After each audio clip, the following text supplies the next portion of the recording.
Les amis, il y a des pays avec lesquels, quand vous signez une coopération quelconque, ça veut dire économique ou militaire, vous êtes content, vous pouvez dormir en se disant que oui, ils sont sincères, ils font des choses bien. Il y a des pays avec lesquels, quand vous signez une coopération dans le secteur public, du moins avec le gouvernement et avec le secteur privé, vous devez vous inquiéter, vous vous posez des vraies questions. On connaît comment est-ce que certains pays fonctionnent.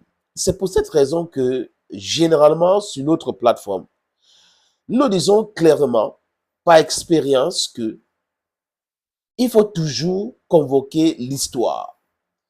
Avant de signer des partenariats avec des sociétés privées ou avec un État, nous devons être regardants sur ce que cet État a fait entièrement avant notre signature de collaboration. Parce que si cet État, de façon officielle, travaille honnêtement avec des États et propose des sociétés privées qui vont venir travailler de façon malhonnête avec des États, ça biaise le travail. C'est-à-dire que l'État dit, oui, nous travaillons avec vous, vraiment, c'est bon pour endiguer, par exemple, l'insécurité, et l'État utilise d'autres subterfuges pour soutenir ceux qui sont en train de vous mettre à mal. Vous devez vous poser des questions. C'est le cas du Mali. Les amis, la Turquie a été là, est là pour le Mali. La Turquie officielle, hein? Assimi Goïta, quand il arrive au pouvoir avec l'insécurité rampante, avec la guerre même dans son pays, le Mali, lui et ses camarades ont décidé de signer des partenariats avec des gens autres que ceux qui étaient là avant. Je parle de ceux qui ont que le Malien a été obligé de chasser. Baka, MINUSMA, etc., etc.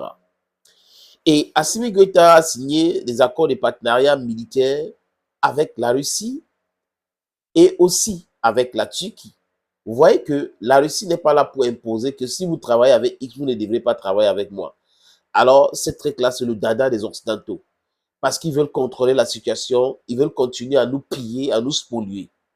Mais des gens qui viennent travailler, qui sont là avant les autres, qui ne disent pas que non, ne travaillez pas avec X, ne travaillez pas avec Y, du moins de façon officielle.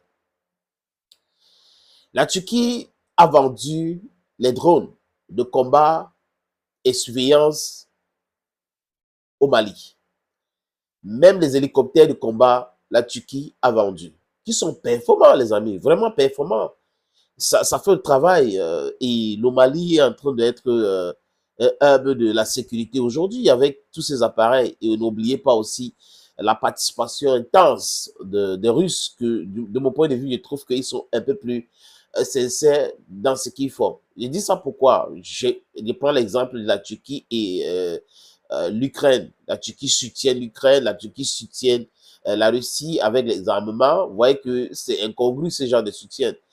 C'est vrai que la Turquie fait partie des pays de l'OTAN. Donc, il y a tout il y a un flou artistique autour des différents soutiens de la Turquie. Maintenant, parlons de ce groupe privé turc qu'on appelle Sadat. Sadat, c'est un groupe privé qui a été créé, je crois, en 2012. Oui. Le groupe a été créé en 2012 par un général de l'armée turque. Adnan, comment il s'appelle encore? Je vais regarder son nom. Tarivedi.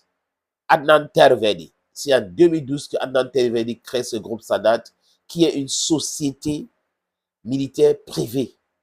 Et ça, le but, c'est quoi? Lutter contre l'insécurité dans certains pays. Ils sont présents à Azerbaïdjan, ils sont présents en Syrie, ils sont présents en Libye, ils sont présents au Qatar, ils sont présents au Niger, en Somalie, et j'en passe, les amis. Maintenant, quels sont les faits d'armes de ce groupe Sadat? Alors où je vous parle, l'opposant turc, les amis, qui s'appelle, il s'appelle comment? Il s'appelle Idoglu, accuse le groupe Sadat de faire quoi? De former les terreaux-terreaux. Oui, que le groupe Sadat forme les terreaux-terreaux. Il accuse le groupe militaire privé Sadat d'avoir formé les terreaux-terreaux en série, ceux qui combattaient ou qui continuent de combattre Assad au pouvoir à Damas, selon lui, ont été formés par le groupe Sadat. Donc, ça veut dire que Sadat, c'est un groupe, du moins, du point de vue de ce que nous sommes en train d'analyser là, très dangereux, ambigu dans sa façon de faire. Parce que si le groupe Sadat forme les terreaux insérés pour combattre le gouvernement Assad, le groupe Sadat forme des rebelles en Libye, le groupe Sadat forme des rebelles en Somalie, les amis, est-ce que le groupe Sadat peut être sincère au Niger et au Mali? Voilà la vraie question que notre ami Assimi Goïta et le gouvernement malien devraient se poser sur ce groupe Sadat. Il ne faut pas jouer avec la sécurité. Avoir trop de groupes privés qui travaillent pour former certaines personnes chez vous, ça peut être un danger, hein, et ça peut être dangereux pour un pays comme le Mali. Donc, les autorités maliennes devraient tout faire pour revoir leur collaboration avec ces groupes Sadat.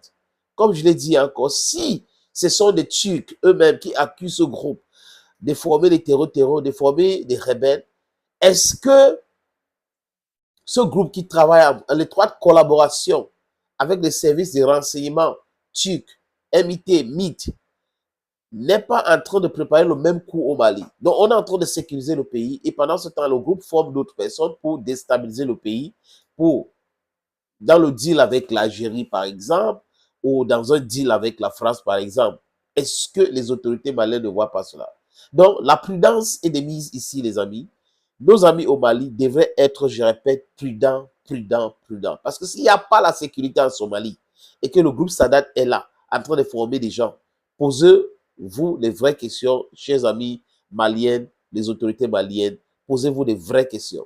Si le groupe Sadat, je me répète parce que la répétition, c'est la mère de toutes les sciences, forme des terreaux insérés pour lutter contre Assad, alors que de l'autre côté, les Russes sont en train de travailler pour sécuriser la Syrie, posez-vous des vraies questions à la volonté réelle de ce groupe-là de travailler sincèrement avec les autorités maliennes, avec les autorités du Niger, et j'en passe, des amis.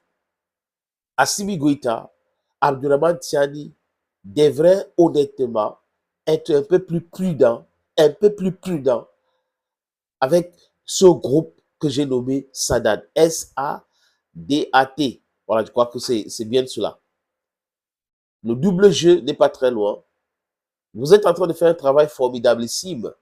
Vous ne devrez pas vous laisser baigner par des gens qui sont des professionnels, mais qui ne seraient pas honnêtes dans leur démarche, qui ne seraient pas honnêtes avec vous dans cette coopération-là, qui peuvent à tout moment travailler pour vous et pour votre adversaire.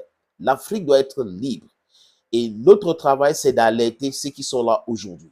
Les demander de regarder bien, de consulter l'histoire, d'investiguer, de contrôler ceux qui sont dans le Mali, au Burkina Faso, le Niger, en train de travailler avec le groupe Sadat, les fréquentations, les téléphones, il faut tout contrôler. Il ne faut pas les laisser libre arbitre, parce qu'on ne sait jamais. On a été floué toujours, on a été martyrisé, on a été esclavagisé. Nous devons être quoi, les amis? Vigilants. Thank you, friends, and bye-bye.